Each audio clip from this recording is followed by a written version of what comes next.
But I've heard you speak to cultural differences, and I don't know, maybe you're going to get into that a little bit later, but I've heard you speak to there's cultural differences between men and women too, and does that play some sort of role in this whole happily ever after? Yes, I mean, when you look at me being from Europe and you being from the States, you do things that are totally normal to you that are not normal to me. For example, Americans ask, how are you? Right. But you don't really care how I am. So this is so funny because ever since you've told me that, I really pay attention when I ask someone, how are you? I want to really say it with sincerity. This is funny, but I'm sorry to interrupt. Keep saying. Yes, you really don't care. No, you really don't care. So when I came to the States, the first time I ever come to the States, and I was in a shoe store, and the lady said, how are you? It's like, she's so nice. Right. And when I tried to answer, she was already gone. Right. So she really didn't care. Right. And but it's a common thing to do in the States. However, for me as a European, if you ask me, and then you do not care, that's worse than not asking.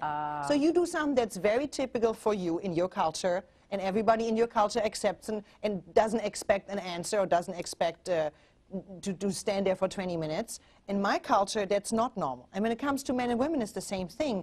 We grow up in our gender. We grow up a lot up, and expectations are set early on. I mean, look at a nursery.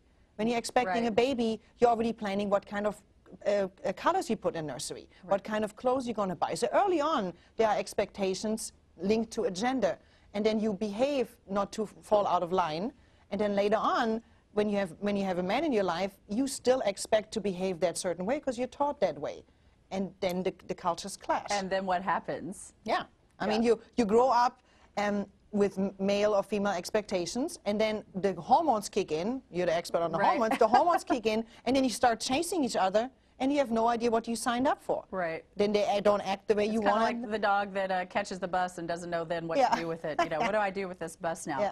Well, what's your opinion, the biggest mistake in relationships between men and women? With these cultural differences, we're clearly sometimes not communicating very well. So what are some of the biggest mistakes that you see women make, really? Let's talk about women. We're talking about staying in our femininity.